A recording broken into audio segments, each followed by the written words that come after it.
in. Oh, hashtag the chin scratch. The chin scratcher. Everybody, welcome to Serial Killers, Supernatural, and Murders. We have an incredible show tonight. I'm happy because this is a topic that I like to discuss because there's so many sides to it. There's a scientific side, there's a spiritual side, there's even cultural differences. We're talking about case studies. The court systems are even weighing in on this.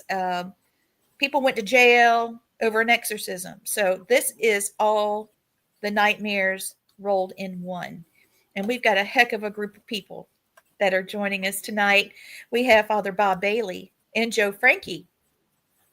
I'll go ahead. Thank you. Our guys. Starting early tonight, Lee. I'm messing with you. Not to be outdone. Thank you so much for being on the show tonight. We did have a storm earlier, just a little while ago, so my Wi-Fi is a little wonky. If I have to go out and come back in, I will. Just know I will be back.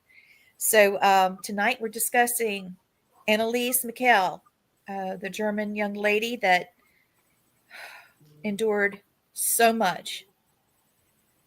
So I think that if you don't mind, I can start out with the first slide. We've got 18 tonight where we'll go over by at least 15 minutes, but we won't interrupt the next broadcast. So Anneliese Michel was born in September of 1952 in Bavaria, West Germany. Devout Roman Catholic parents, Joseph and Anna Michel. She was the first of 4 daughters in a family deeply rooted in conservative Catholic belief systems. So this is a little bit about her parents. Her father, Joseph, came from a lineage of craftsmen, and he even considered priesthood before taking over the family carpentry business. And the mother, Anna, she has a very complex personal history. She had a previous child out of wedlock, and that was a big source of local gossip and family tension. Obviously, we're talking about, this would have been in the 50s. So wow. And then Anneliese Michel had an older half-sister named Martha, born in 1948 out of wedlock. Martha died at the age of 8 because of a kidney tumor. And this event impacted the Michel family, particularly the mother, Anna, who was deeply affected by the loss of this child and the family's strict Catholic belief systems. The belief systems and circumstances surrounding Martha's birth and death contributed to a sense of guilt and a desire for atonement within the family. And that affected Anneliese greatly, and the dynamics and how they actually engaged in the practice of penance, believing that she needed to atone for perceived sins of her family. And also, they were told to sleep on the floor as a form of penance, on the hardwood floor. So that's a lot for children to take in, understanding that I think that we were talking about their original sin, but the sins of the mother. What do you guys think about all of that? I mean, this is setting us up for a pretty rough situation. Yeah, I think understanding that background says a lot about how they would view her condition, and maybe even would color clear thinking if there were other issues that were prevalent there, and continuing also because of the guilt that the mother had, that to have a daughter who was perceived as being possessed would be another humiliating thing for her. So there's a lot of things that I'm sure going on in her head that probably weren't, or not probably, that weren't leading to her with right thinking. What do you think, Joe? You have, or Tom? My thoughts, to be honest with you, is that she was chosen. She was selected, probably, because of the sins of the mother, and she was very very devout, you know. And these demonic forces, what do they want? They want our soul. Ultimately, they hate us. They hate human beings because we're all made in God's image. And I believe that she was targeted, and for that she suffered, and she believed that she was suffering to atone for the sins of others. She, at first, she felt she could handle that, but they quickly, very rapidly deteriorated for her, and her symptoms worsened. And obviously these are diagnosed as medical conditions, and she was treated for somewhere around 5 years by the medical team, and given all kinds of antipsychotic drugs and anti-convulsatory drugs, and they just didn't have any effect until finally, she gave up. She's the one that instructed her parents, no more doctors. And she relied Yeah. completely on her faith, and she had all faith in the church and the two priests that tried to help her. It's just a very sad story. It's one that I lecture about when I talk about divination and things like that. Divination as it's spoken about in the Bible, and demonology and things like that. So this is a classic case that I use where, in Hollywood, the priests come in with some holy water and some holy oil and some prayers and psalms, and sprinkle some magic pixie dust, and by the end of the movie, the demon's gone and everybody lives happily ever after. That's just not true. In the case of the true story behind the movie The Exorcist, that did have somewhat of a happy ending because the young boy was liberated. This poor girl wasn't. She was beaten down to the point where she gave up. She gave up her will. Of her own free will, she just gave up. She stopped eating, which, as the autopsy showed, that eventually killed her. I personally don't believe that demons could directly kill us. God would not permit that, and that's my religious beliefs. These things are on a very short leash, and they can only do what God allows them to do. We have our free will, which cannot be compromised, and even God won't interfere with that. It's a big thing, even us, this is serial killers, supernatural, and murderers. But this happens to be looked at as a crime. It is supernatural on that aspect of it. But, when we talked about before, serial killers, the way they're grown up, the influence of their parents on them, was it a bad influence? The sins of the mother, create the forming of that child's brain, having to sleep on the floor, the trauma of it. And a lot of people look at possession sometimes with so much trauma, you can manifest that evil to come to you and take hold of you. Like Joe was saying, there's no right or wrong way it's going to happen. Is there psychological side of it? Yes. Is there possession side of it? Yes, too. Sometimes you can have both. Sometimes it's one or the other, people think, but you could have both at the same time. You could have somebody possessed by something darker, but also psychological issues that opened you up to that. They're going to get you when you're down, and it's the same thing we talked about, the Ted Bundys of the world, and of course, Berkowitz, when we talked about him thinking that his next door neighbor's dog was a demon dog. Those are the things that they manifest in their brain. Our brain is so powerful. We don't even know what it does half the time. Right. Can it create that stuff? Can something enter our minds? We don't know. It's tough. Thomas, I got to say this. Okay, I don't understand what have to do with sleeping on the floor having to do with. We're all kids. We all slept on the floor when we were kids. Mm-hmm. Good point. I'm like, we slept on the floor because we slept on the floor because we liked it. Oh, we didn't have a choice to sleep on the floor for penance, like a punishment. So I love sleeping on the floor, but if you don't want to sleep on the floor and you're saying sleep on the floor because you did bad and you don't know why you did bad and you're questioning your existence at the time you're so young, you haven't hit, that point of critical thinking, and you're forming your brain to that, and it gets formed the wrong way. So, yeah. Okay. I'm not sure that it was done as a punishment. Mm-hmm. I've also lectured on this years ago, in my whole thing on exorcism. Acts of penance, which are very much a part of our Catholic life, fasting and prayer, and even offering sacrifice for certain, for intentions. Certainly happened in Fatima, Portugal. The children used to make heroic sacrifices. But I think the question would be here that there was some, regardless of whether she chose or not to be a victim soul, and I believe wholeheartedly in victim souls, I don't think this That's what went. she was. I don't believe that this went the way it could have gone for her safety.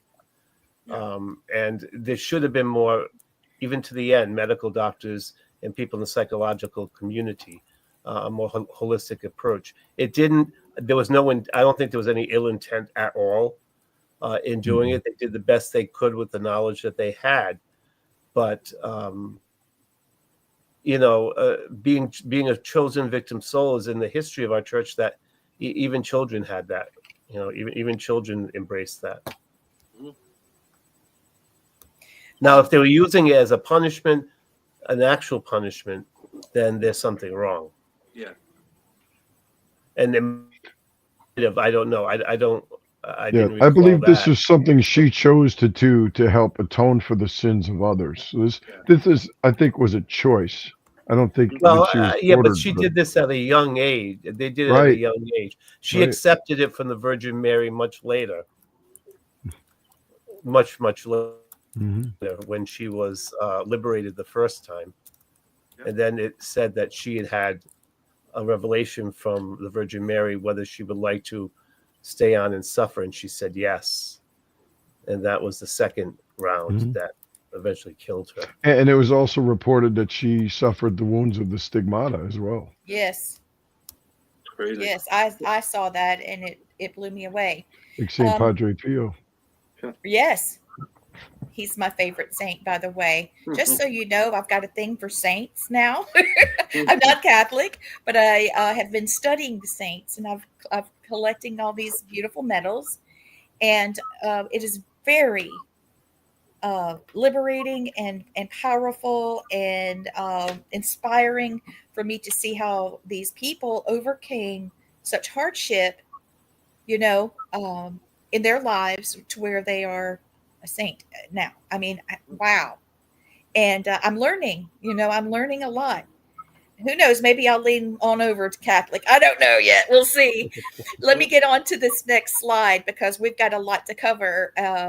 There's so much. And Gwen, I know with your medical background, there might be something you see a little bit later. So at the age of 16, Anneliese experienced her first severe convulsion. Okay, now this hits with me because I experienced the same. I had them as a child and I had them later in life. So yeah, here we are. And so she subsequently was diagnosed with temporal lobe epilepsy. And her condition led to a series of hospitalizations and treatments, including the use of anti-convulsion medications. Despite medical intervention, her health deteriorated, and she began exhibiting signs of depression, hallucinations, and hearing voices, particularly during prayer. In 73, Anneliese enrolled in the University of, I can't say this, Würzburg, thank you, to study education. Her peers noted her as being withdrawn and deeply religious. She reported experiencing disturbing phenomena such as hearing knocks and voices, which medical professionals interpreted as symptoms of a psychotic disorder. But Anneliese was diagnosed, of course, with epilepsy after having these seizures, right? She was prescribed Dilaudid to manage. Now, Dilaudid wipes me out, and it was not managing her seizures. In fact, it got worse, as did her depression and paranoia and hallucinations. Now, Gwen, maybe this is something for you because that's a powerful thing. And you saw me on it when I had my last surgery. I was it wasn't good. It wasn't good. I had something before, and the stuff they gave me before, nothing. But Dilaudid gave me relief, and I was completely wiped out. How is this child having? I mean, what in the world? I'm gonna ask Tom this. Tom, have Please. you ever known anybody to have Dilaudid for seizures? Well, That'd be their major treatment. It's a different medication. Dilantin is the painkiller. Dilantin. Yeah, this is Dilan. Dilan- Yeah. Dilantin is for Yeah, to Oh, calm pardon seizures. me. It's a totally different thing. But yeah, some of the stuff, our chemical makeup, we don't always know what it's going to do. But It a lot of times, interacts different. Yep. yeah. But temporal lobe epilepsy could turn into a lot of these things. Yes. It could cause, she has depression to the point where she disassociates so much, like we're talking about. It shows as a possession too. So we have to discern, which is the main thing of us nowadays. We have to discern better. And I think back then, the knowledge they had back then, unfortunately, is not what we have now. These are the cases that help us now with our, Yes, they are. spiritual warfare and what we have to do. And it's unfortunately you have to learn from something that was tragic. Okay, I gotta ask It is. this. Yep. Was there any evidence of her ever having a head injury, like falling off of something, hitting her head? Because my psychological background, because I have a master's in psychology, tells me that could affect a lot of things in her brain. And Right. we already That's know that very true. we already know that every serial killer has something wrong with their frontal lobe. Mm. Yep. Mm-hmm. And that was actually proven in her autopsy that she did have frontal lobe problem. However, now you know me, I'm doing my thing on the computer here. It said there's no documented evidence indicating that Anneliese Michel suffered any head injuries during her childhood, but when her health issues kicked in at 16, she had such a severe convulsion that a lot of people speculate that might have been the cause of the frontal lobe damage. Yes. See, I'm Well, the picking up. convulsions and the seizures could have caused brain damage too. Sure. Yeah. But Sure. as we keep saying, it was a different time then. The medical field wasn't as advanced nearly as it is today. Exactly. You just didn't know. Yeah. I mean, we have to remember the time frame we're dealing with here. Oh, my goodness. Okay, so here we are. Medical evaluations, including EEGs, indicated abnormalities in Anneliese's brain activity consistent with epilepsy. So that gave them, that sent them the direction of giving her medication for it. But then in the spring of 74, signs of brain damage in the left temporal lobe was indicated, likely the source of her seizures. However, there's no specific documentation confirming that she suffered additional brain damage as a direct result of these severe seizures. Mhm. Now, I see this is a big deal for me because it's hitting home, okay? And my whatever psychic abilities I have some, but it really came, it was there. But after the seizures, boy, it took me to a different level. And so, look what happened to her. It took her to such a place that she was so vulnerable. Well, that's the doorway that I referred to, as Tom mentioned earlier. You can have a psychological disorder and also have a demonic issue. One could mask the other, but back then you had the church pitted against the medical field because they didn't really understand each other and they didn't work together. And you got the doctors, blaming the priests and the priests blaming the doctors, saying, hey, you had years with this girl and you've tried medication after medication. She didn't get better. Actually, she got worse. I personally feel if they had just come together and worked together, she may still be alive today. But that's all speculation. Yeah, I think money quarterback all day long. We just don't know. I think what Joe's saying is very true. Now they do work together. Now, whether that was mandated back then, I don't know, because I wasn't alive at that point. Oh, I mean, I was, but not studying it. You were just a baby, rather. Hey, well, I wasn't that young, unfortunately. But now they do. They work together, and as a holistic thing for Catholics. It's not just taken for granted if someone has some symptoms that automatically it's demon possession.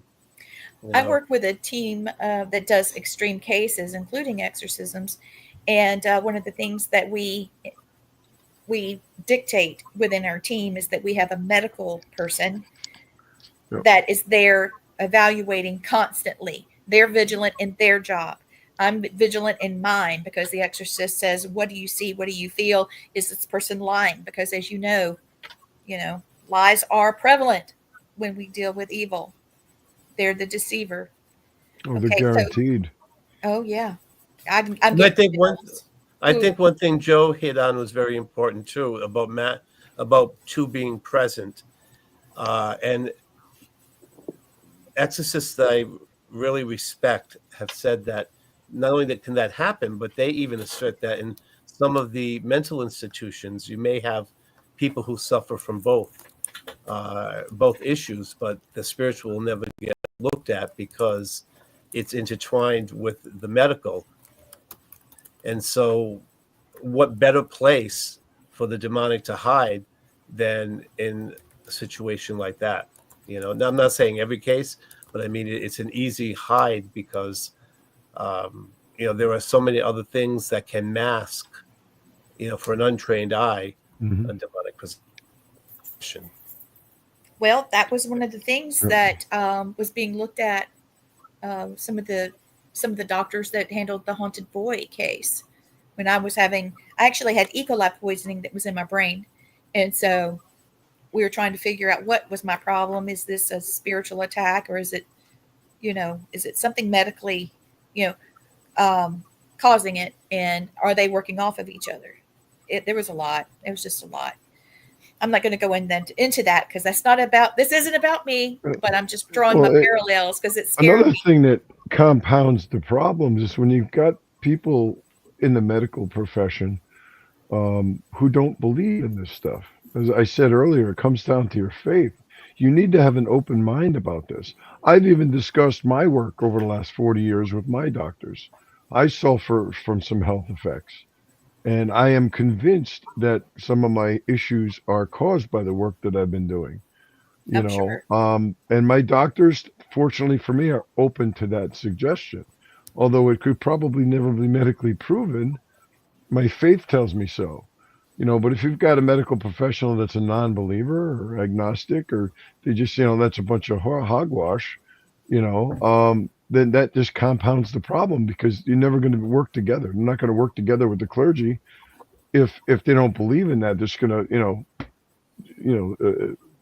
just deny it and say, no, that's not it. It's got to be this. It's got to be that. Let's just pump this medication into her. Let's pump this. And 5 years of medications and it didn't work. Her condition worsened. She signed all classic signs of demonic possession, speaking in languages she didn't know, superhuman strength, her body contorting. She would crawl around on the floor and lick her own urine and eat bugs, and rip her hair out, scratch at the floor and the walls until her fingers were down to bone. You know, could that be a mental? Yeah, it could be a mental issue, but no, we've seen too much. At least, the people on this call have seen too much. Yeah. And obviously, Yeah. we're much more educated now, some 50 some odd years later. We have these cases to look back on and said, geez, if we only knew then what we know now, we probably could have saved that poor young girl's life. But that's the big thing And now. and I think Go ahead, Father Bob. no, I was just going to say, and some of those things you could try to explain away by saying, okay, this can also happen with psychological issues, but there are a couple of things that still haven't that we can't explain, and that is having some knowledge of things. Even when the priest came in, her having some knowledge of what he was about to do before, and even conversing in Latin. Yeah, we all back then, knew some liturgical Latin, but not conversational Latin. And she was going toe to toe with the priest in the Latin, who happened to know Latin as a language too, a spoken language, could converse and reply. And how do you explain that? And not only that, Padre, but she would go from Latin to Greek to English to French. She would speak different languages fluently without missing a beat. That's not something that someone can do, especially if they don't have the knowledge of. I mean, this poor girl never left Bavaria, her little village in Germany. She didn't have the knowledge of all these other languages. But again, you're gonna have Before the Google. skeptics. Yeah, well, you didn't have Google. the skeptics out there are always going to come up. You're never going to be able to convince them. All right, no amount of evidence is going to convince somebody. I don't waste my time or energy trying to convince people. If you don't believe, you don't believe. God bless you. All right, but yeah, all I ask people is to have an open mind. Is it possible? We need to look at every angle. And we all need to work together. Now we're doing that, or seemingly doing that today, but back then, no, it wasn't done, and it cost her life. So I want to I ask this. firmly believe that. When she was speaking her different languages, did anybody interpret what she was saying? Yes. Yes. The priest could. She was actually answering back. I really Even like what you said. Even the doctors, there were several doctors that were fluent in other languages, and they also, in fact, one of the doctors that was part of the criminal trial, they were asking, why wasn't this handled? Why didn't the medicine work? And he said, because medicine doesn't work against spiritual attacks. I mean, even he bought into it, which I was going at this in a very skeptical way because of the seizures. I know that, I mean, first of all, it's hard for me to look at this because of my personal situation when I had what I had. But I know that paranoid schizophrenia also has partial paranoid delusions, partial hallucinations, including visual or auditory. And because her family was such strong religious, they were very devout, that might be pulled into it. But when I started hearing, I've been really digging into this, and doctors were weighing in saying, we can't treat something that's not going to be, it's not brought on by the body. What we gave her was more than enough to stop this, and it only made it worse. Which explained why the medications had no effect. Right. Right. Okay. Let's see. I don't know if you guys could hear this, but in the background, I'm hearing pure Latin being spoken. Well, it's not from my room. No, it's coming from somewhere around us. I'm hearing. Well, everybody, let's all, whenever we're talking one at a time, let's just all mute and see if that stops it, because who knows? This is a very controversial topic here. Who knows what we might be getting interference from. So, in the case of Anneliese Michel, 4 people were brought to trial, and they were convicted in connection with her death. Both of her parents, Joseph and Anna, and then 2 priests, the Father Alt and Father Renz. And, I let's go to the next one, and I'll say something then. The court determined that Anneliese had died from malnutrition and dehydration after months of exorcism rituals, and that none of them sought proper medical help when it became clear her condition was critical. Medical experts testified that Anneliese could have been saved even a week before her death through forced feeding or hospitalization. Now, remember, she said that she was not allowed to eat. Okay, so that was those are her words. Okay, the priests were faulted for continuing exorcisms without demanding or ensuring that she received urgent medical care, and the parents were held responsible because they had legal guardianship over Anneliese and did not intervene to get her medical treatment as she grew progressively weaker. Now, hold what you got. I got more. Just give me a second. What was their punishment? At the end of the trial in 1978, all 4 were convicted of negligent homicide. They were sentenced to 6 months in prison, but the sentences were suspended. Instead of prison time, they were placed on 3 years probation. The court took into account that the Michel parents had suffered enough, considering the loss of their daughter. So they even... Greater suffering can you have? Yes, Lord. Oh, my gosh. Well, it's my understanding that she pleaded with her parents for no more doctors. She, of her own free will, and she was at that point 23 years old. She died just shy of her 24th birthday. She said no more doctors, and she stopped eating. She empowered these things, I guess, because she has free will. She could have eaten, if she wanted to, I'm sure, but she stopped. I think I firmly believe she gave her life to save others. Yeah, there is talk of her sacrificing herself as martyrdom in some of the studies. That's what some people do. They purposely their devotion, knowing nothing's working, and the only way to get rid of it is to sacrifice yourself. Martyrdom, That was like a lot of people did in the Bible. Father Bob, your Latin's probably better than mine. What I was hearing was a veritas verte. What's that? It was saying a veritas verte. Truth. And Blaine, you weren't able to discern where that was the source of that? Dude, it was coming. It was just coming through my headphones. The truth. See, unfortunately, Latin is a language of declensions and all of that, so it's I'm not sure what that is. I'd have to look it up myself. I'm doing it. Oh, Okay. great.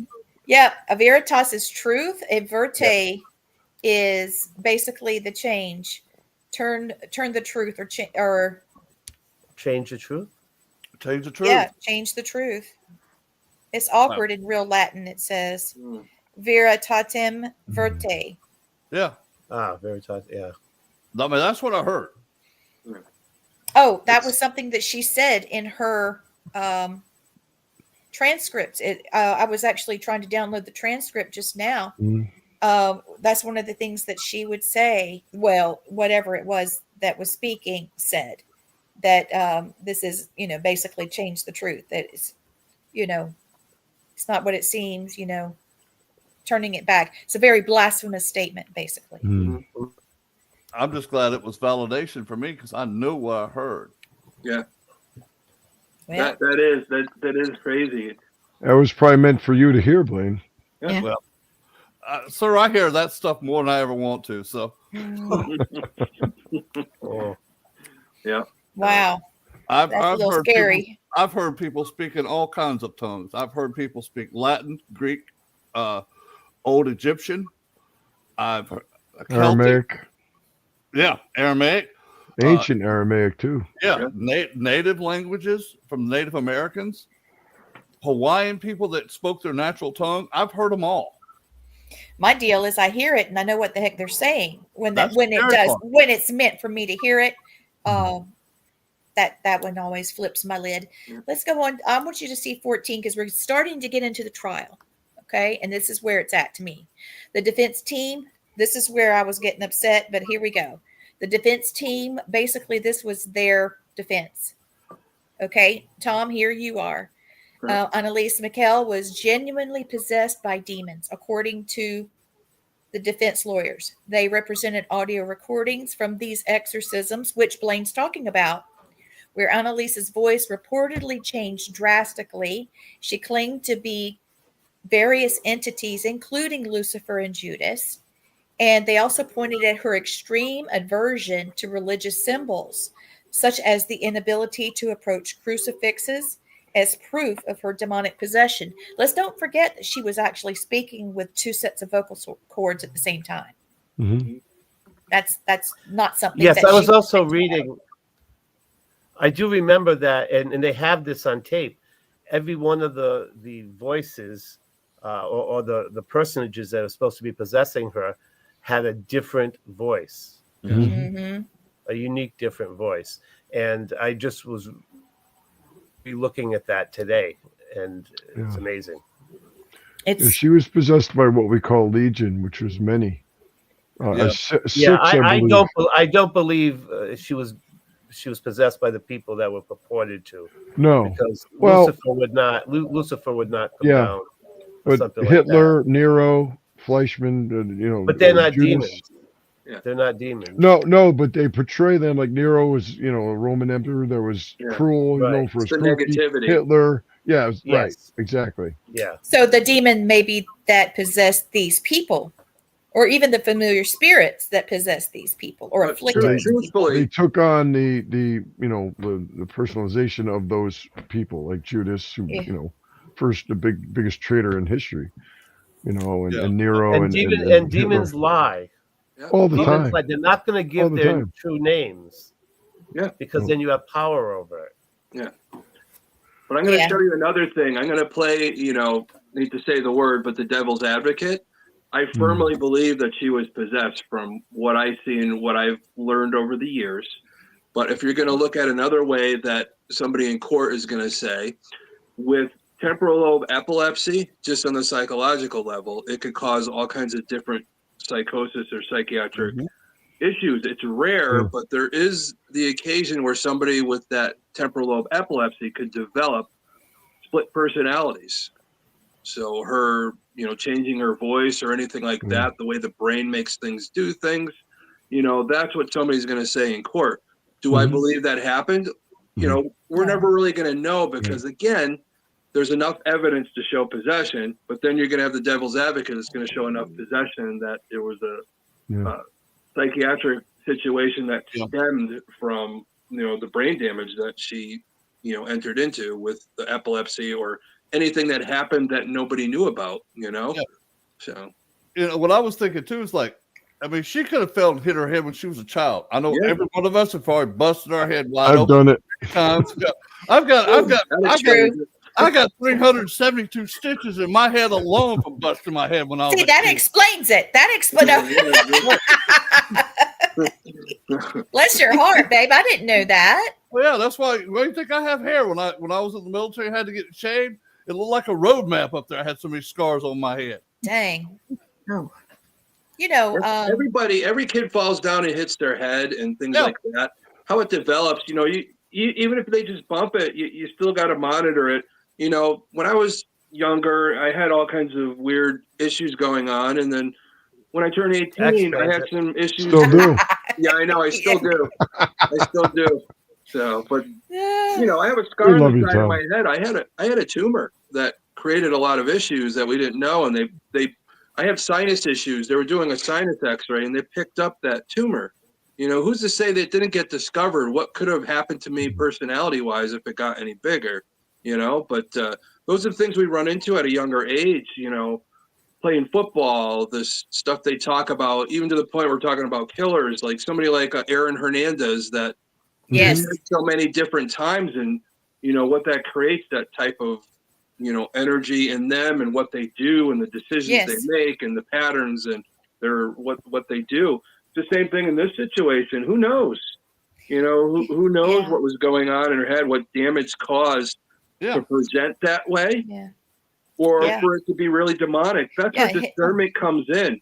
We're more educated now, and it's important that we keep the education up. Too many people are watching stuff on TV saying everything's demonic and all that stuff. They're not discerning the situation. They don't know what they're talking about. You don't do that, you're going to do more harm than good. In this situation, they didn't have the knowledge then, and they did more harm than good for this young woman that passed away. Think about how sure they had to be, because if you perform an exorcism on someone that doesn't need it, the psychological damage you can do there. Father, back me up on this. Okay, someone that doesn't need an actual exorcism, you perform an exorcism, the damage is immeasurable, or can be immeasurable. So they were pretty certain, why in the church, based on what they knew. Yeah, that's why we have prescriptions. We have things that we have to follow, things that we have to look for. That's why we have the medical profession, the psychological community, and those who are open, at least, the possibility. And we do it working now. all together. What's that? But we do it now. You guys, I've told you guys. Yeah, I don't know if they did it in the 60s. Yeah. But even now, Father Bob, with Joe, yourself, myself, Father Ken, Stacia, and all that, with the work we're trying to do now with the Warren Society, with the Wardruna, the Healing Society, and of course the Holy Sword Apostolate, all working together in those pillars, it is the discernment. We're looking at something and we know, okay, let's let this person look at it. Okay, let's let this person look at it, to make sure that we're making the right decisions as a group, to help people, the living and the dead, like we're all doing. And it goes back to these cases. All of us have learned by these cases, the Anneliese, Michel, and all those different cases, to learn, to get that knowledge, to teach people, especially if you're going to be in this business or industry or vocation, whatever way you want to look at it. if you don't have that knowledge, again, you could be doing more harm than good. You're absolutely right, Tom. And you know, Anneliese Michel, God love her, God rest her soul, she's still helping us today. Yeah. Because if it weren't for cases like that, we wouldn't be able to study them and learn. Yeah. And you know, and be able to help others today, whether they need psychological care or they need spiritual care. Yeah. You know, or both. You know. Yeah, And there's because of the cases fact like that that. she, and because of the fact that she willingly, of her own free will, said yes Right. to our Blessed Mother to stay on. And I've heard that in other cases with victim souls. I know a few victim souls. One of them I'm spiritual director to, and you know, people now look to her knowing that, you know, for inspiration, and they see her as an incredibly holy person. Mm-hmm. And so, yeah, I think that she can be an intercessor. I mean, her help us gravesite is be a able- pilgrimage to many people. to help us to learn from these cases to do better, you know, as time goes on. That's But it is, amazing. we share all this, even from all, you know, the three of us and our relationships we had with some of the pioneers in the paranormal. You know, they were learning at the same time. And what we learned from them, and we've kept their legacy alive by what they learned from them and expounding on it and keeping an open mind and thought, especially when it comes to spiritual warfare, that, you know, a lot of our mentors did, like Ed and Lorraine Warren, you know, and those types of people, or the scientific look side of it with Dr. Hans Holzer. You know, those are important people. And again, we're talking right now, and I always tell people, you know, without the pioneers, none of us would be talking right now. And it's important to learn every step of the way. In these cases, we need to study them. What went wrong? How are we going to think outside the box? So, you know, it's paranormal, it's supernatural. We're never 100% right or wrong about it. That's why we have to keep looking at this stuff and seeing what the solution will be. And we take their work as a foundation and build on it. Yeah, and then we take that to educate and hand that off to the next generation. Not the clowns out there on YouTube that, I got attacked by a demon. No, you didn't. And you better pray you never do. Yeah. Exactly. Yeah. Well, that's the thing. That's the alarming thing that I see is of newer groups coming up, or those who think that we're archaic, and they don't want to learn from a legacy. And so they, you know, what just chaps me the wrong way is I see more and more on Facebook. This one saying they're an exorcist. That one saying they're an exorcist. Yeah. Oh yeah, where's your training? Yeah. I'm not saying you don't get an degree, but where's your training? Where's your expertise? All these half-baked watching clergy TV, there's your training. Ordained so they can claim legitimacy. I'm sorry, they don't have the formation, and that can do more harm than good. Plus, you have these crazy people that say on TV, "Come into me." You know, oh my God! I laugh at those people. I'm like, are you just stupid? Yeah, but people are looking to them as examples. Well, that's wrong. That's why we're to teach them the right way, Father Bob. Yes. Now I'm trying. I myself, you know, my training, I was trained by Father James Long of the Old Catholic Church. Mm-hmm. I am the only pagan in the world that can do a Catholic rite. I know, because I have a lot of Christian people. I can do a Catholic rite, I can do a Methodist rite, a Baptist rite, a Native American rite as well. But I'm one of the few in the world that can do it as a pagan. But do you have the faith in the Catholic faith? I use the faith of the people. I use the faith of the energy of the people. Because that the intention and that, like, I can't do a Buddhist exorcism because I'm not Buddhist. Sure, you could. I don't have that. I don't have that faith. I don't live out that faith. It is. You're right. Anything is like, for Blaine, he's esoterically diverse. He has faith in, you know, a greater power that encircles us. And of course, you have to know exactly what your faith is. If you're weary in your faith, spiritual, you know, what we do, spiritual battle or anything like that is near impossible. You guys know what I always say: faith and fear cannot coexist. Yes, exactly. Education is important. Yeah, it's vital. Yep. But a lot of So these people, they get education from watching TV or YouTube, and you can't talk to them. Their egos are so big, they know everything. It's like, okay, God bless you. You'll be calling me eventually. Yeah, And one of us. they do. after looking at the Anneliese situation, I took the leap and started doing some research on exorcisms that was intentionally used for murder, Hmm. because that's a bit of what the criminal, side of this was looking at. Let me show you the slides. So, the Religious Freedom Act was one of the things that the defense was talking about. That Anneliese and her family had the right to seek religious help under the German constitutional protections of freedom of religion. Okay. They also believed that these priests acted according to the Catholic Church's teachings, and the church itself had authorized the exorcism. Going on to the next, they were talking about how the medications weren't working, they weren't effective. We talked about this one already, so I'll cut that one short. And then she was suffering voluntarily. She believed Mhm. that if she could prove there was a devil, that people that knew her case they would have to face the point of, hey, if there's a devil, there's a God. And she endured these exorcisms and rejected hospitalizations because she wanted to be held fully responsible for her own death. But despite the defense, okay, regardless of the beliefs, the priests and the parents were found guilty, and the defense tried to shift the blame towards the medical system and the parents and all of those things. That led me to fake exorcisms, and in Korea, a baby was given an exorcism in 1995. A cult leader that was in a Christian sect ordered a demonic cleansing of a toddler, and they beat the child to death. And it was over a cult rule of the child being unclean. There's also sadistic abuse hidden as exorcisms. In 2005, there was a nun in Romania that was tied to a cross, gagged, deprived of food and water for days by priests and 4 nuns of this remote monastery. And they said that the evil spirits caused her to have schizophrenia, and she died. So, I mean, these are things that we need to protect ourselves from as well. Not just the fact that the devil exists and can enter us in so many different ways.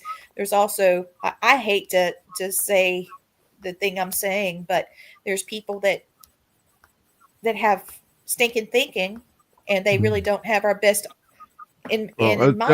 I would call that demonic influence, because that's what they do. Okay. I mean, That's the a better demons way of didn't saying do it. it themselves, but they have influenced us and people, and manipulated us, through evil acts. I mean, yeah. Okay, But again, free will. They had free will to choose to do that or not. yeah, I got a question. Okay, when she died, where did the legions of demons that were in her, where did they grow? I went to look for another host. That's what I Right. was wondering. Did they just bounce to the next host? And you guys are fighting the same group of, because isn't the legion like 100? It can be Oh, any no. number. No. Well, I mean, she No, never there's- said it there's- was Legion. Okay. She never said that. I mentioned Legion because there Yeah, was no, many. I There mean, was she more never- than one demon that possessed her, allegedly. Yeah, Legion is a bit. It's a biblical term, right? different Right. I just know it's from the Roman army, from my history background, that a legion was 100 men, a centurion was 1,000 men, and then they had, and on and up, they had different ranks like they do in today's military. So the next person that they jumped into, was that person exercised too, or is it just y'all go find the next one, the next one, the next one? Well, I think if the exorcism is a successful one, they send the demons to hell. I got you. Because they have authority over them. Go to the foot of the cross. They make them to go before the judgment seat of God and to go to hell. Yeah. And so, but if it's not, then we don't know. I will say this, though: if you're not in a state of grace, or in a state of absolution and you are present at that exorcism, you could become the next victim. They That's could, what I was they could wondering. go into you. That's what I wondered. Does it jump into the very It closest could. body? Or It is could. It could. but It could. Yeah, it could. The transference, it's not as common, but yeah. Well, yeah, If it's welcome to, when you got these people that stand there and say, if these are the gates of hell, why don't you rise up and get me? Yeah. That's an Well, invitation. Now you're That's not just for a TV show. That's Yeah. an invitation. That's divination, and it's extremely dangerous. Well, that's I the big agree with case that. there. The big case with Arnie Johnson, Yes. you know, and the supposed him telling The devil the made me demon to do come out it. of the young Yeah. child, and it waited for him to have a state of anger, or he was under the influence of alcohol at the time, and it took him over supposedly to, you know, kill him. Yeah. you Well, know? if that's the case, to Yeah. my knowledge, and I know Arnie Johnson, but to my Yeah. knowledge, the man was never exorcised. So Yeah. that would mean he still has demonic influence within him. So I don't buy that. Yeah. He For was those never of you exorcised. watching, the case of Arnie Cheyenne Johnson was in the 80s, and 1980. Yeah. he was dating a young lady whose brother started acting weird and showing signs of possession, and he stepped up and said, no, not him, take me, and they did. Yeah. And so that's So how leave that my went. little buddy alone. Take me. You know. Okay. So that's an Mhm. invitation. That was an And invitation. if that demonic entity entered him or took him over, Yeah. it's not going to let him go. Of his own free will, he invited this into himself. Right. Yeah. And to my knowledge, to this day, the man is still around, Yeah. and he's never Good. been exercised. Well, So Joe, it's like in our field now, you get these idiots that's like, take my energy. That's nothing but an invite. Yeah. And I'm like, are you stupid? just never doing an can go. EDT session is an invite. Yeah. When you're speaking to the unknown and saying, if there's anything here that wants to communicate, what are you talking to? That is an Unless open you're grounded invitation. and unless you have proper protection. Yeah. Yeah, but You most can do people, those things. Padre, as you know, do not know how to do that. Yeah. Yeah. No, but I'm saying I They don't want to don't make know. it blanket, because as priests we do call on things too. Right. Well, so do You know, we. that we can But- leave ourselves open to if we're not grounded. So it's a Well, good exactly. Probably point. one of the most dangerous things to do nowadays Yeah.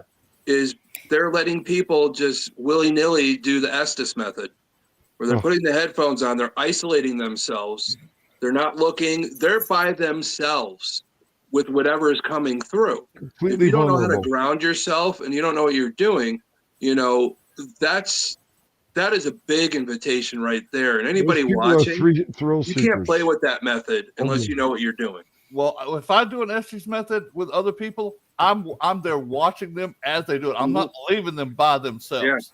Yep. I am their Um, protection. I've got two questions. Right. David Glatzel is the little kid that Yeah. was showing those odd signs, and wasn't that Ed and Lorraine Warren's case? It was. Okay, It was. Brookfield, Connecticut, which isn't far from where I live. my memory's a little wacky sometimes, so I just wanted to make sure. I thought I had seen something about that. The next thing, I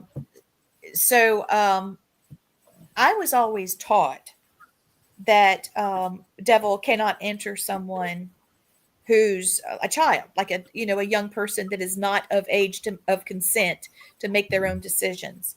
Now, how true is that? Because Anneliese was only 16 when she had her horrible seizure, and she was just past the age of making her own decisions. Mm-hmm. So, Well, no. These things don't abide by any rules Reason unless is, they're God's age rules. of reason is not the age. Age of reason is not the age of the government. The age of reason is like 6 or 7. That's when critical Okay. thinking kicks in. Oh, When you're around okay. 6 or So- 7, critical thinking will kick in as your psychological development. okay. And So that's when it you really start depends. discerning right or wrong a little bit more often, where you learn pretty much, the old book, everything I know I learned in 3rd grade. That's that whole thing. And also, were they understand that. That's why we protected? have the Was this statute of young man reconciliation in baptized? 6 or 7. Yeah. I don't remember I'd have to look up the details, but I mean, we're dealing with a family outside yeah. Philadelphia right now that Yeah. we believe is a case of demonic oppression, Mhm. and there's 3 young children involved, and not one of the children are baptized yet. And- Yeah, but they're not oppressed. They're being attacked. Yeah, they're being That's attacked. It's on video. Well, physically, physically, that's Open oppression. case for us now. Yeah, it's a spiritual attack too. Mm. Yeah. But they're not. They can't be possessed. No, there's no Unless they possession, invite and we hope it doesn't get to that for any of the family members. right. But so far, it's been quiet. Yeah, that just shows me that they're a bunch of cowards if they got to attack children. Yeah. Yeah. Well, Well, we were talking about what you're baptism dealing of with. children. Oh yeah, I'm sorry. My brain's working. I don't want to stop the momentum. So I get know fired that, up. Yeah. I do too. I was thinking about, that there's a difference between a child being dedicated and a child being baptized. But there's a difference between the Catholic Church and Protestant Church. Mm-hmm. And No. then, so therefore, okay, so help explain, please. Okay. For most mainline Protestants and Catholics and Eastern Orthodox, the Church of England have common baptism. What baptism has to be for validity is using water and baptizing, as Jesus said, in the name of the Father, Father, Son. the Son, and the Holy Spirit. Okay. Yeah. Some people don't. You don't. You have people that baptize only in the name of Jesus, where our Lord said specifically, it is matter and form for a sacrament. You need the correct matter and form. Mm-hmm. Dedication, what that is when a child is young. There are some Protestant denominations that in their tradition they don't baptize infants. They wait till they're older and make their own decision. Right. So what they do at the time of their childhood, and I did this as a fire chaplain for a friend of mine, is I did a dedication ceremony for that, and it's just dedicating them to God. I don't get too worried about. I think baptism is necessary, but I also know we have a God of mercy and love that we just celebrated this past Sunday, a Mercy Sunday. So whether dedicated, whether they're baptized, whatever the intent of the parents were going to have, suffices. Okay. So I'm unconfused now. Thank you. I am a little too. Yeah. Wow. Really? Unconfused. I'm a little unconfused. I think it's wonderful to be able to talk with you guys, that you're so open and willing to help people. And I will be in prayer for you guys as you deal with these cases. And I feel I'm speaking for everyone that's watching the show tonight. If we all were on a committee to help Anneliese Michel, what would we do differently? That's a heck of a question, isn't it? Myself, I would have called upon her ancestors to come and help her. And as long as whatever she believed, if it was her angels, her ancestors, or whatever, it makes everybody happy. Okay. I'd have called them because it's their job to help that person because they are family. Mm-hmm. Mm-hmm. That ancestral surrounding and all that. Yeah. That's important in a lot of cultures too. And, yes. That's as shaman and all that, we firmly believe in that. 7 generations worth. Mm-hmm. I would certainly have insisted upon earlier intervention and complete cooperation between the medical and, that should have happened. Clergy, the clergy should have had medical attention there the whole time. That's what I would have. That's what I would say. You shouldn't have had to go through 5 years of medical study and been a guinea pig to all these medications before the church got involved. It should have happened a lot sooner. And I'll tell you, the medical field got her conditions wrong. They prescribed the wrong medication to her, for one. They were not fighting the symptoms. They were just fighting a cause. Because they wouldn't go into the medication they should have used on this child, which they even had in the 50s. But there should have been medical there to do nothing more than to do her vitals, check her blood pressure, check her pulse, see how that stuff is going. And if it was done today, I think they ought to have the whole thing monitored with EKG so they can see all the medical stuff going on along with the religious side of the stuff. Mm-hmm. Yeah, if that was handled differently, I think that it wouldn't have been able to wear her down to the point where she gave up. That's basically it in a nutshell. She gave up. I think what I would have done too is chosen better of priests that had more Experience. not just knowledge, but Experience. had experience Yeah. in it. That's where it goes. From what I I've feel like been, it was Yeah, too but- encapsulated, wasn't it? There's just Mhm. people involved in this, and it just It didn't seem like there was a lot of communication between the priest and their bishop either, because the bishop No. stated in an interview I read that he wasn't aware of her condition. They should have Really? kept yes, I him saw that.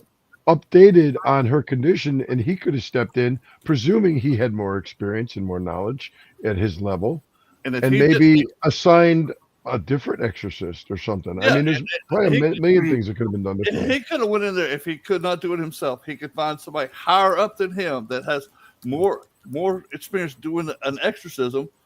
Yeah. The two priests that did it, were they just like right out of seminary school, like for a year or two? yeah, I don't. No, they're older, don't but think- I don't know.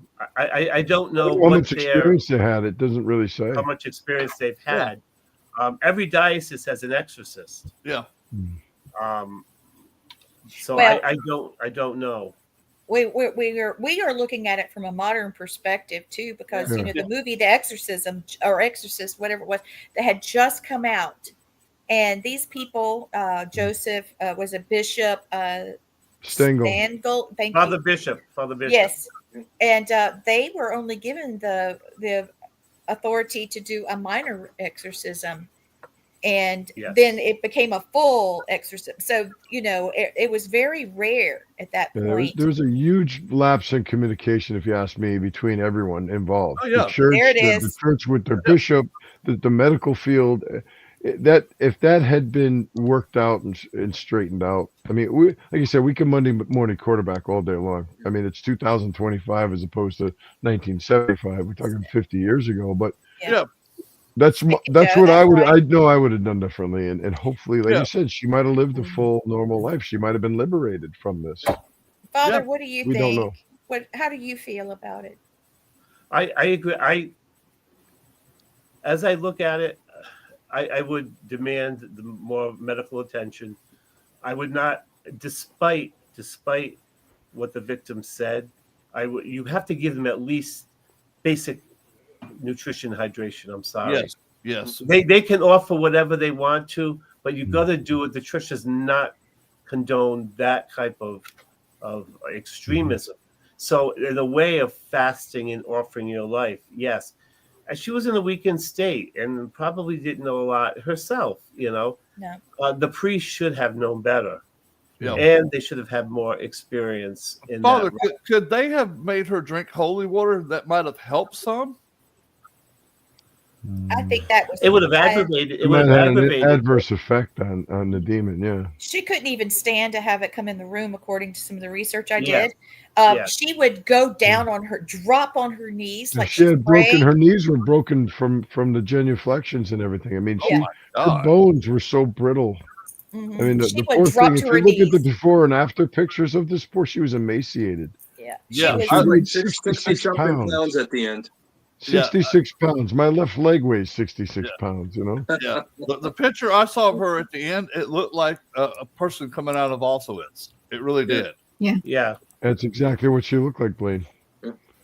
bless know. her And that goes to heart. show that's the evil. That's the evil and what we think about in that situation. Let too. not her death be in vain. We've all Yeah. learned from this, and let's use this knowledge to help others. That's all we can And see, do. the good thing about it now, okay, we know the mistakes they made.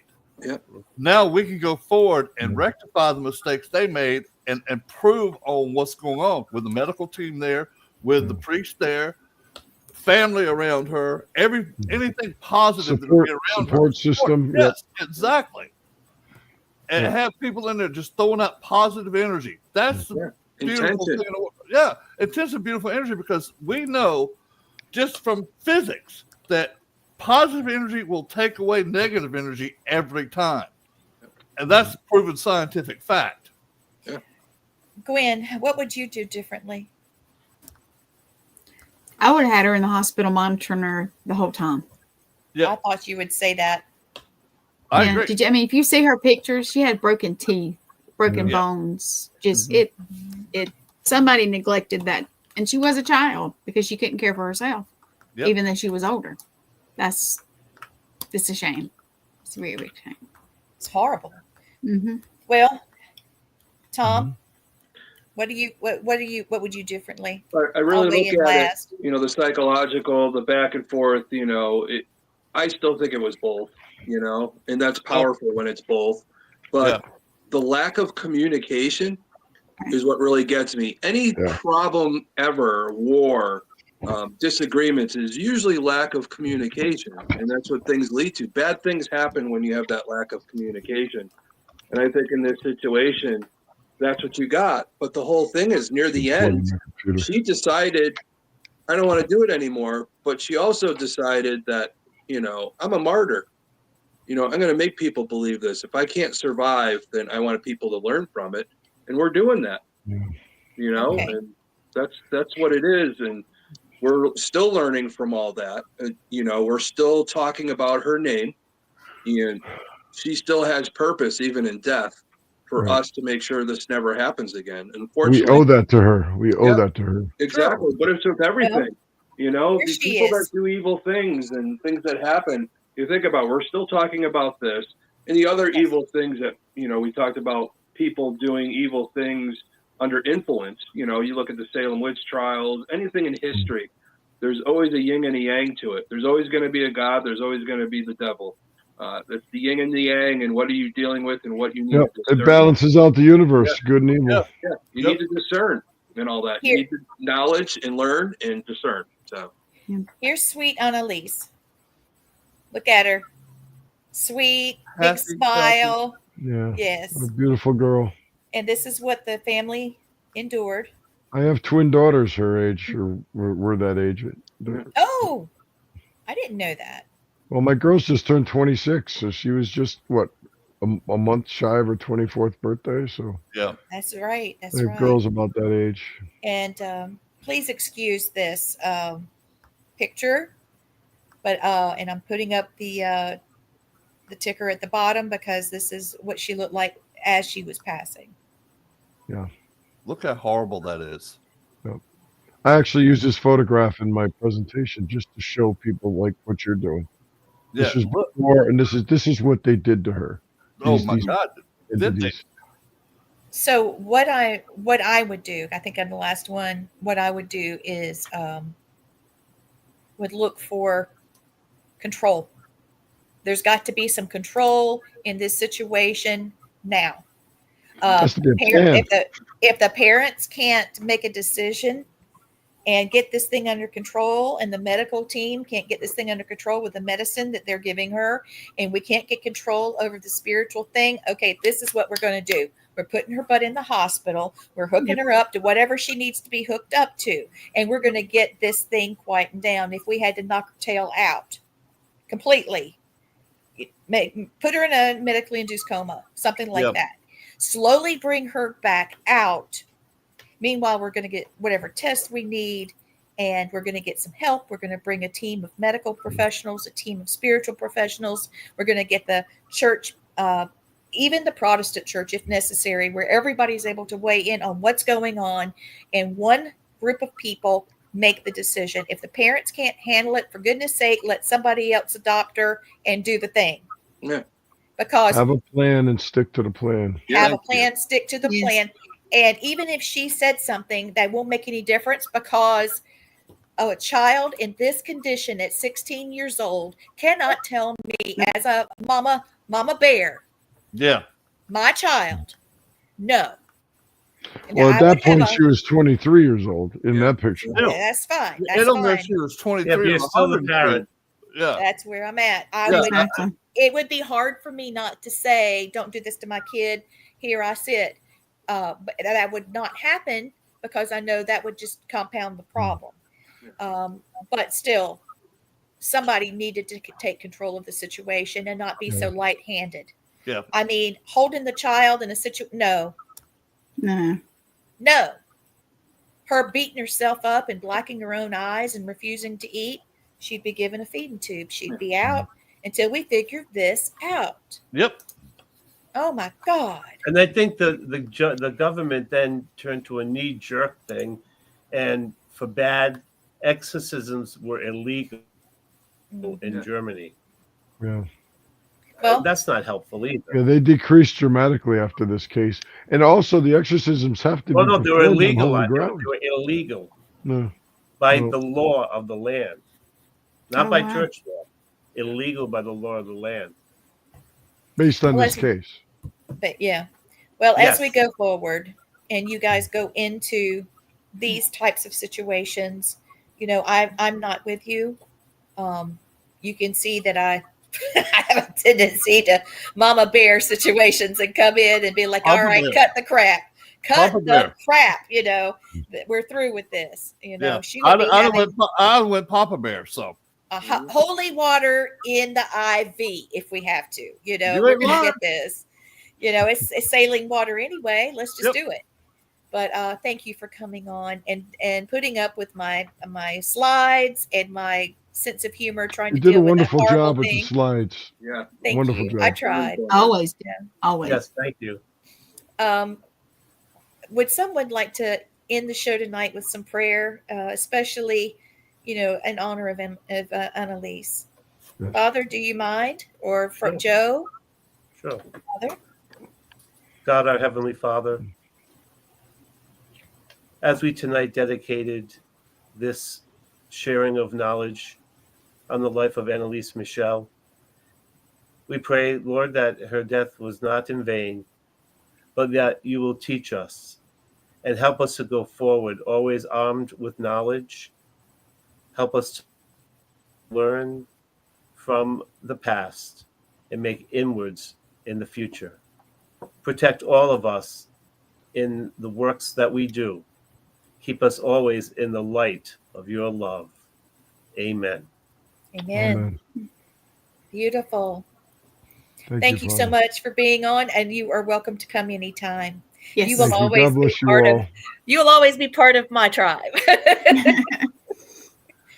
You ready to Thank take you, us out, everyone. Quinn? Yes, I am. All right, you guys. Everybody, thank you for joining. Thanks, Everybody, guys. God thank you for bless you all. coming. And Deuces. yes, have a great night. Bye bye.